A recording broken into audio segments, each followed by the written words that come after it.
کی توفیق نہ ہو تو سمجھو وہ جہنم میں لے جانے کے لیے یا میدان حشر میں ہمارا گریبان پکڑنے کے لیے کتنے ہی لوگ ہوں گے، کتنے ہی لوگ ہوں گے کہ ہم نے شاید کسی کے بارے میں بدگمانی کی ہو، کسی کے بارے میں کوئی بھی باتیں کر دی ہوں، چغلی، غیبت، یہ وہ سارا کچھ.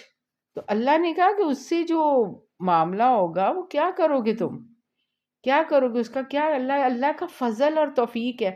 جب تمہیں اپنے وہ جو کہتے ہیں جب کھٹکنے لگے گناہ، جب گناہ کھٹکنے لگے تو تب تم مومن ہے، تب تم مومن ہے، جب یاد آ جائے. اسی لیے دعا مانگا کریں کہ اللہ، ہم بڑی دعائیں مانگتے ہیں لیکن قبول نہیں ہوتی. پھر کیا کہتے ہیں؟ اللہ ہمارے ہر اس گناہ کو معاف کر دے جس کو ہم نے چھوٹا جانا تیرے ہاں بڑا تھا. اللہ ہمارے ہر اس گناہ کو معاف کر دے جس کو ہم بھول گئے اللہ تجھے یاد تھا. ہمارے ہر اس گناہ کو معاف کر دے جو اللہ تیری رحمت کو ہم تک پہنچنے نہیں دے رہا، تیری رحمت اور تیرے فضل کو. اللہ ہمارے ہر اس گناہ کو معاف کر دے جو ہماری دعاؤں کو قبول نہیں ہونے دے رہا. تو اللہ نے کہا کہ جو توبہ کی توفیق ہوتی ہے نا، یہ اللہ کا بڑا فضل اور رحمت ہوتا ہے. اسی لیے، اور نبی صلی اللہ علیہ وسلم کی حدیث پاک کا بھی تو مفہوم ہے نا کہ قیامت والے دن کہ نامہ اعمال میں جس کے سب سے زیادہ توبہ استغفار ہوگا تو کتنا خوش بخت ہوگا وہ بندہ کہ وہ کامیاب ہو جائے گا، وہ فلاح پا جائے گا. چمکتا ہوا ہوگا اس کا نامہ اعمال، چمکتا ہوا ہوگا، اور سب کچھ وہ کہتے ہیں وہ ہر روز معافیاں مانگ کے سو. جو بڑے بڑے جو مفکرین اور جو بڑے بڑے علماء وہ کہتے ہیں ہر روز رات کو اپنا محاسبہ کر کے سو. آج کوئی غلطی تو نہیں ہوئی، آج کوئی چغلی غیبت تو نہیں ہو گئی، آج کوئی ایسا گناہ تو نہیں ہو گیا جس سے پکڑ ہو جائے گی. ہو سکتا ہے صبح نہ اٹھا جائے تو اپنی معافیاں تلافیاں کر کے خود بھی معاف کر کے سویا کرو. اچھا، اب یہ جو تھی نا آیت، یہ جو آیتیں نازل ہوئی تھی، یہ آیت میں ان کے پوری کر کے میں پھر اس کا واقعہ شان نزول بتاتی ہوں. یہ جو آیتیں کیوں نازل ہوئی تھی، یہ وَلَٰكِنَّ اللَّهَ، اور لیکن جو اللہ ہے، یُزَکِّی، اللہ تو پاک کرتا ہے، مَن یشاء، جس کو چاہتا ہے اللہ پاک کرتا ہے. ظاہری بات ہے جس کو اللہ توبہ کی توفیق دیتا ہے، جسے اللہ جس کی بھلائی چاہتا ہے اس کو دین کی سمجھ دیتا ہے. اور دین کی سمجھ کیا ہے؟ اس کو اپنے، اور جب تمہیں اپنے گناہ نظر آنے شروع ہو جائیں تو پھر جو ہے نا تو اللہ کے قریب ہے، تو اللہ کے گڈ لسٹ میں ہے، گڈ لسٹ میں اللہ کی، کہ اگر تجھے اپنے گناہ نظر آنے شروع، اپنی کمیاں نظر آنا شروع ہو جائیں تو وہ یہ اللہ کی، اللہ وَلَٰكِنَّ اللَّهَ یُزَکِّی مَن یشاء، اللہ تو جس کو چاہتا ہے پاک کرتا ہے. تو اس کا مطلب ہے تو جس کو توبہ استغفار کی توفیق مل گئی وہ اللہ کی گڈ لسٹ میں ہے، مَن یشاء میں آ جاتا ہے. اللہم جعلنا منہم، اللہ ہمیں بھی ان میں شامل کر دے جن کو تو پاک کرتا ہے. اللہ تو جن کو پاک ہونے کے موقع دیتا ہے، اللہ پھر موقع فراہم کرتا ہے. جیسے ہمیں یہ موقع ملا ہے، ایک چھوٹی سی کلاس، اللہ کا شکر الحمدللہ. اللہ ہمارے پلے کچھ نہیں، اللہ اسے ہی ہمارے نامہ اعمال میں اللہ ہمیں ٹاپ پہ رکھی کہ اللہ تیرے لیے کوشش، تجھ تک جڑنے کے لیے، تجھ تک پہنچنے کے لیے کوشش کی تھی.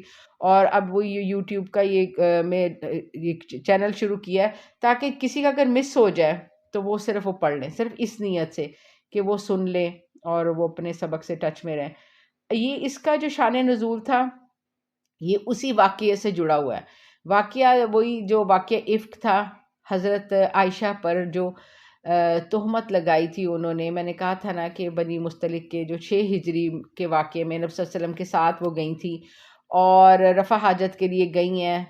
تو رستے میں جب دیکھا واپس آنے لگی تو ان کا ہار گلے کا ہار نہیں تھا، اپنی بہن اسما سے ادھار لے کے پہن کے لائی تھی. تو وہ ہار ڈھونڈنے چلے گئی، جب دیکھا تو قافلہ جا چکا تھا، رات کا وقت تھا، نیند کا غلبہ ہوا اور وہیں سو گئی ہیں. اب جب سوئی ہیں تو اس کے بعد ایک صحابی جو حضرت صفوان تھے، بہت نیک اور بڑے اچھے صحابی، اور ان کا جو تھا وہ ان کی ڈیوٹی تھی کہ جب قافلہ جا چکے تو آپ نے پیچھے سے یہ چیک کر کے آنا ہے کہ قافلے کی کوئی چیز چوز تو نہیں رہ گئی.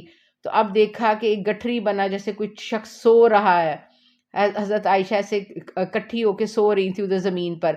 تو اب انہوں نے حضرت عائشہ کو دیکھا ہوا تھا جب پردے کا پہلے حکم نہیں تھا، اب جب ان کو دیکھا انا للہ و انا الیہ راجعون، صرف اتنا لفظ کا حضرت عائشہ کی آنکھ کھل گئی اور فوراً اپنا چہرہ چادر سے ڈھک لیا. انہوں نے کچھ بھی نہیں بولا، نہ کچھ پوچھا، نہ ایک دوسرے سے کوئی بات کی. تو انہوں نے اپنا اونٹ حضرت عائشہ کے قریب کر دیا اور حضرت عائشہ بیٹھ گئی ہیں اور یہ چل پڑے ہیں. اب جب یہ صبح کے وقت یہ چلے ہیں، دوپہر تک یہ قافلے تک پہنچ گئے ہیں، دن دہاڑے سارے پتہ ہے. اور اس قافلے میں اللہ کے نبی صلی اللہ علیہ وسلم بھی موجود ہیں اور دن کی روشنی میں یہ سب وہاں پہنچے ہیں. لیکن عبداللہ بن ابی جو منافقین تھا، رئیس المنافقین، اس کو موقع مل گیا اور اس نے جو تھا یہ غلط بیانی کی اور نعوذ باللہ حضرت عائشہ حضرت صفوان پہ تہمت لگا دی. اب یہ ظاہری بات ہے جو بھولے جو مسلمان جو تھے انہوں نے بھی زبان در زبان جو ہے یہ قصہ آگے کہا. اس میں ایک حضرت ابو بکر صدیق کے خالہ زاد جو تھے وہ تھے حضرت مستہ.